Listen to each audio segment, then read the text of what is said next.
My name is Dr. Marcus Williams, and I'm writing this from my office at a prestigious East Coast university where I'm an assistant professor of sociology despite having a PhD from Stanford, postdoctoral research experience at Princeton,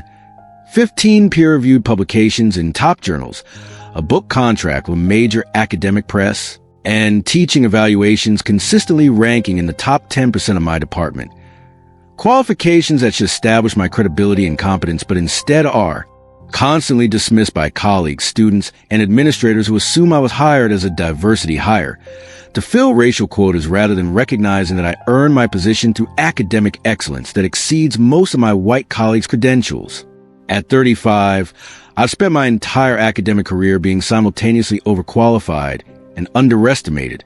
achieving at levels that would make mediocre white academics untouchable while still having my merit questioned, my expertise challenged, and my achievements attributed to racial preferences rather than exceptional work ethic, intellectual rigor, and scholarly contributions that actually explain my success. The diversity hire stigma began during my graduate school years at Stanford, when I was one of only 3 black students in my doctoral cohort and quickly discovered that my presence was assumed to be the result of affirmative action rather than the fact that I had graduated summa cum laude from Howard University, scored in the 99th percentile on the GRE, and had research experience and recommendations that made me exceptionally qualified for admission. The assumption that I was there because of my race rather than my merit was never stated explicitly, but was communicated through constant subtle questioning of my qualifications, surprise when I performed well, and the need to constantly prove myself in ways that white students with similar or weaker qualifications never experienced.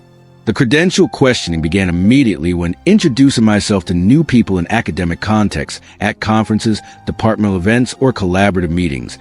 and experiencing visible surprise or skepticism when I mentioned my Stanford affiliation, as if my black body made my elite credentials implausible or suspicious. White colleagues with PhDs from less prestigious institutions never experienced the same skeptical reception, their credentials accepted at face value, while mine required additional evidence or explanation to overcome the assumption that I couldn't possibly have earned such qualifications through merit alone. The publication dismissal happened when presenting my research, and having colleagues suggest my publications in top journals must have been accepted because editors were looking for diversity rather than because my research met the rigorous peer review standards that these journals maintained. The implication was that the same standards that applied to white scholars' publications were relaxed for me, despite the fact that my publication record was stronger than most junior faculty in my department, and my research had been cited extensively by leading scholars in my field. The teaching authority challenges escalated when students,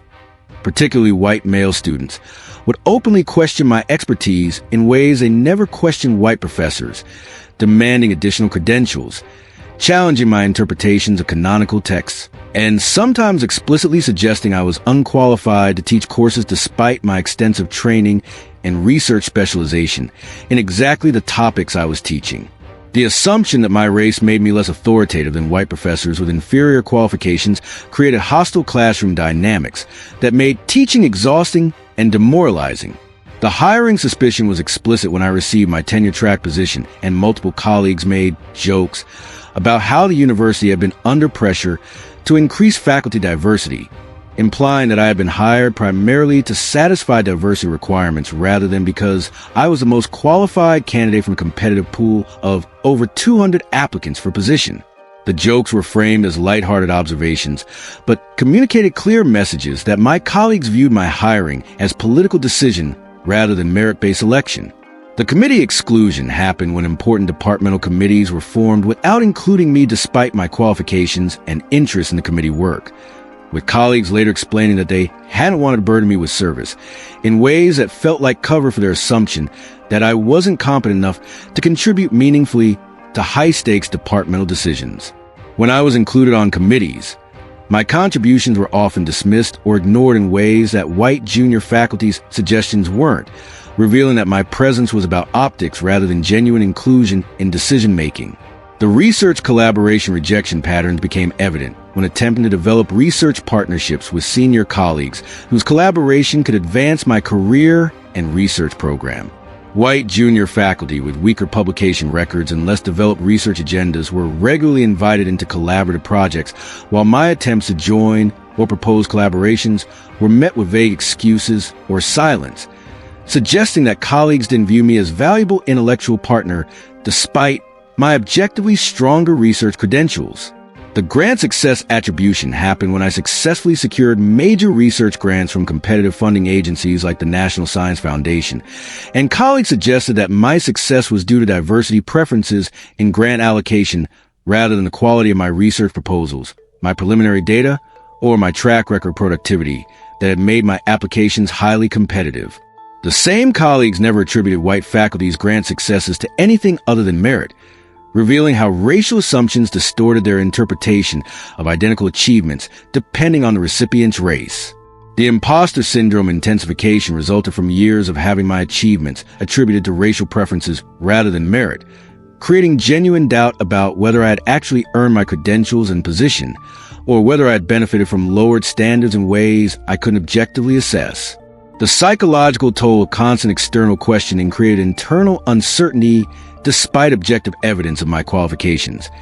And imposter syndrome affected my confidence, my teaching, my research productivity, and my mental health. The double standard recognition became overwhelming as I observed white colleagues with far weaker credentials,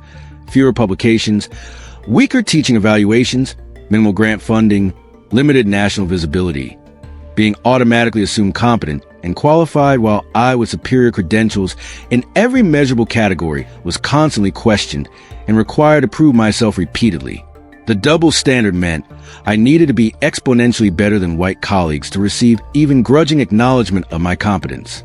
The mentorship absence reflected the broader pattern, as senior faculty who should have been mentoring me and supporting my career development instead maintained distance, never invited me to lunch or coffee, never included me in informal networking that advanced white junior faculty's careers, and never advocated for me in ways that could have opened opportunities or protected me from the constant questioning I experienced. The absence of mentorship wasn't just about personal relationships, but about the professional support networks that determined whose careers advanced and who stagnated. The student evaluation weaponization happened when my teaching evaluations, which were consistently excellent with scores in the top 10% of the department, were nevertheless scrutinized for any negative comments that could be used to question my teaching effectiveness, while white colleagues with mediocre evaluations were never subjected to similar scrutiny. When students made racist comments in evaluations, which happened regularly, with students suggesting I was too focused on race or biased when teaching about racism, these comments were treated as legitimate pedagogical concerns rather than evidence of student racism that should be contextualized and dismissed. The tenure anxiety intensified as I approached my tenure review and realized that the constant questioning of my merit meant I couldn't be confident about tenure despite having a record that objectively exceeded tenure standards and that was significantly stronger than recent tenure cases for white colleagues who had been approved without controversy. The fear that tenure committees would attribute my achievements to diversity preferences rather than recognizing my merit created paralyzing anxiety about my academic future. The code-switching exhaustion accumulated over years of performing competence and excellence in exaggerated ways to overcome racist assumptions, speaking in ways that sounded academic enough to be taken seriously, constantly citing credentials and accomplishments to establish authority that white colleagues had automatically, being careful never to express anger or frustration about racism for fear of confirming stereotypes about angry black people, and generally performing respectability in ways that were exhausting and ultimately ineffective at overcoming the fundamental racism that meant my blackness, made people doubt my merit regardless of my achievements. The family pressure added complexity as my parents and extended family were proud of my academic achievements and viewed my professorship at a prestigious university as evidence that I had made it and overcome racism through excellence, not understanding that my success hadn't protected me from racism, but had simply changed the forms it took. When I tried to explain the constant questioning and microaggressions I experienced, family members sometimes dismissed my concerns as ingratitude or suggested I was being paranoid, unable to comprehend that excellence didn't eliminate racism, but simply meant facing different manifestations of it. The breaking point came during a departmental meeting when a senior white colleague with significantly weaker credentials explicitly questioned whether my research met the standards for tenure at our institution, suggesting that perhaps different standards had been applied in my hiring than were typically used. The public challenge to my qualifications in front of the entire department, Coming from someone with half my publication record, no major grants, and teaching evaluations far below mine, crystallized a fundamental injustice that no amount of achievement could overcome racist assumptions about my competence. The confrontation that followed involved me presenting detailed comparisons of my credentials to recent tenure cases, demonstrating objectively that my record exceeded recent successful candidates by every metric, and directly naming the racism that underlay constant questioning of my qualifications despite superior achievement. The department chair was uncomfortable with my directness, but couldn't deny the documented evidence I presented,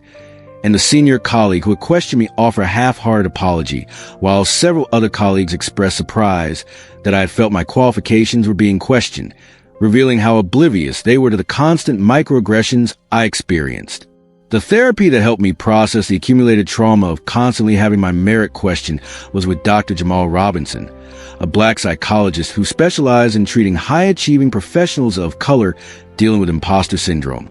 workplace racism, and the psychological cost of being held to higher standards while simultaneously assumed less competent. He helped me understand that the constant questioning I experienced wasn't reflecting anything about my actual qualifications, but was reflecting others' racism and their inability to accept that black excellence exists and deserves recognition. The diversity hire stigma is a form of racial gaslighting that makes high-achieving minorities constantly doubt themselves despite objective evidence of their qualifications. Dr. Robinson explained during one of our sessions. When your achievements are consistently attributed to racial preferences rather than merit, when you're required to be twice as good to be considered half as competent, when your credentials are questioned while less qualified white colleagues are automatically respected, the psychological damage is profound. You develop imposter syndrome not because you're actually unqualified, but because you're told constantly that you are, and distinguishing between legitimate self-reflection and internalized racism becomes nearly impossible. He helped me recognize that my anger about the injustice was appropriate and healthy rather than evidence that I was too sensitive or playing a race card. That setting boundaries about how I expected to be treated was necessary self-protection rather than unprofessional behavior, and that my excellence was real and deserved recognition regardless of others' inability to acknowledge it without racist qualifications. The advocacy development began when I connected with other black academics through organizations like the National Center for Faculty Development and Diversity and informal networks of black scholars who shared experiences of having their qualifications questioned despite superior credentials. The collective experiences validated that the diversity hire stigma was systematic rather than individual, affecting black academics across institutions, disciplines, and levels of achievement in ways that revealed structural racism in academia rather than reflecting anything about individual scholars' qualifications. The research work that emerged from my experiences includes studying the diversity hire stigma itself, documenting how high-achieving minorities are perceived and evaluated differently than white colleagues with similar or weaker credentials, and demonstrating through empirical research that racial bias affects evaluation of identical qualifications depending on the race of the person being assessed. The research transforms personal experience into scholarly contribution, while also providing evidence for advocacy around bias in academic hiring and evaluation. The student support work involves mentoring undergraduate and graduate students of color who face similar stigmatization, helping them understand that having their qualifications questioned doesn't reflect their actual merit, but reflects others' racism, and providing the validation and support that I didn't receive from white faculty who should have been mentoring me. The mentorship creates a supportive academic community that dominant institutions fail to provide for scholars of color. The policy advocacy includes pushing universities to acknowledge that diversity hire stigma exists and harms faculty of color, to implement training about unconscious bias in hiring and evaluation processes, to create accountability for faculty who question colleagues' qualifications based on race, and to recognize that diversity in faculty hiring reflects expanded rather than lowered standards when institutions seek excellence that includes rather than excludes scholars of color. The tenure success came after an exhausting and anxiety-provoking review process, during which I presented documentation demonstrating that my record exceeded tenure standards and compared favorably to recent successful cases. The tenure approval felt more like survival of a hostile process than recognition of my achievements, but it provided job security that reduced some of the vulnerability I had experienced as untenured faculty facing constant questioning. The post-tenure work includes using my now secure position to advocate more explicitly for other faculty of color, to call out racism when I observe it, and to work toward institutional changes that would make academic environments less hostile to scholars of color who continue to face the same diversity hire stigma that has characterized my entire career. Today, I continue my research, teaching, and service while also serving as Associate Dean for Diversity and Inclusion, using my position to address the systematic bias that makes high-achieving minorities constantly defend their merit while mediocre white colleagues are assumed competent. The work is exhausting but necessary, and I'm determined that the next generation of Black scholars won't face the same constant questioning I've experienced throughout my career. Key resources and solutions that made the difference. Professional therapy with culturally competent providers who understand racism's psychological impacts on high-achieving minorities helps process imposter syndrome and workplace trauma. Academic networks like the National Center for Faculty Development and Diversity provide community support and professional development for faculty of color facing hostile environments. Mentorship from senior scholars of color who have navigated similar challenges provides validation and practical strategies for survival and advancement. Research documenting racial bias and evaluation of credentials and qualifications provides evidence supporting advocacy for institutional change.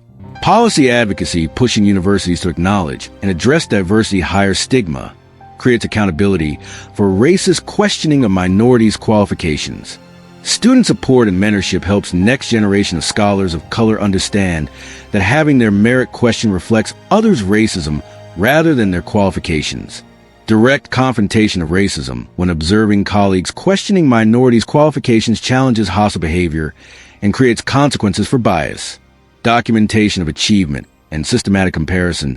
to white colleagues' credentials provides objective evidence, countering racist assumptions about lowered standards. Today, when people suggest that concerns about diversity hire stigma are oversensitive or that affirmative action is actually the problem,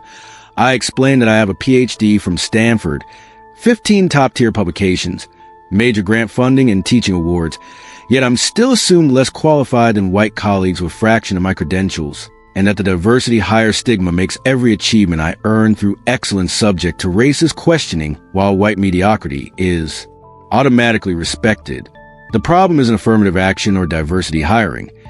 It's the racist assumption that Black excellence is implausible and must be explained by lowered standards rather than recognized as a superior achievement it actually represents.